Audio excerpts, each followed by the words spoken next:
जय श्री कृष्ण दोस्तों, आइए सुनते हैं माघ महात्म का 23वां अध्याय। लोमश ऋषि कहने लगे कि जिस पिशाच को देवदूती ने मुक्त किया वह पहले द्रविड़ नगर में चित्र नाम वाला राजा था। वह बड़ा शूरवीर, सत्यपरायण और पुरोहितों को आगे करके यज्ञ आदि करता था। दक्षिण दिशा में उसका राज्य था। उसके कोष धन से भरे हुए थे। उसके पास बहुत से हाथी, घोड़े और रथ थे और वह अत्यंत शोभा को प्राप्त होता था।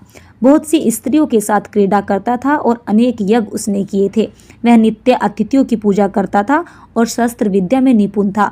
ब्रह्मा, विष्णु, महेश तथा सूर्य की पूजा सदैव किया करता था। वह जंगल में भी स्त्रियों से घिरा हुआ क्रीड़ा किया करता था। एक बार वह पाखंडियों के मंदिर में गया और वेदहीन भस्म लगाए महात्मा बने हुए पाखंडियों से उस राजा की बातचीत हुई। पाखंडियों ने कहा कि हे राजन, शैव धर्म की महिमा सुनो। इस धर्म के प्रभाव से मनुष्य पाप को काट कर मुक्त हो जाता है। सब वर्णों में शैव मत ही मुक्ति देने वाला है। शिव की आज्ञा के बिना दान, यज्ञ और तपो से कुछ नहीं बनता। शिव का सेवक होकर भस्म धारण करने, जटा रखने से ही मनुष्य मुक्त हो सकता है। जटा धारण करने तथा भस्म लेपन से ही मनुष्य शिव के समान हो जाता है। इसके बराबर कोई भी पुण्य नहीं है। जटा भस्म धारण किए हुए सभी योगी शिव के सदृश होते हैं। अंध, जड़, नपुंसक तथा मूर्ख सब जटा से ही पहचाने जाते हैं। शूद्र वर्ण के शैव भी पूजनीय हैं।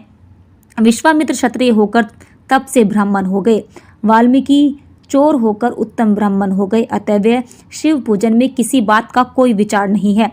तप से ही ब्रह्मत्व प्राप्त होता है, जन्म से नहीं। इस कारण शैव का दर्शन उत्तम है तथा शिव के सिवाय दूसरे देवता का पूजन ना करे। शिव तपस्वी को विष्णु का त्याग करना चाहिए। विष्णु की मूर्ति का पूजन नहीं करना चाहिए। विष्णु के दर्शन से शिव का द्रोह उत्पन्न होता है और शिव के द्रोह से रोगवादी नरक मिलते हैं। इसी से भवसागर से पर होने के लिए विष्णु का नाम भी नहीं लेना चाहिए। शिव भक्त निशंक होकर जो शिव से प्रेम करता है वह कैलाश में वास करता है। इसमें कुछ संदेह नहीं। इस धर्म का पालन करने वालों का कभी नाश नहीं होता। इस पाखंडी के ऐसे वचन सुनकर राजा ने मोह में आकर उनका धर्म ग्रहण कर लिया और वैदिक धर्म को त्याग कर वह श्रुति, स्मृति और ब्राह्मणों की निंदा करने लगा।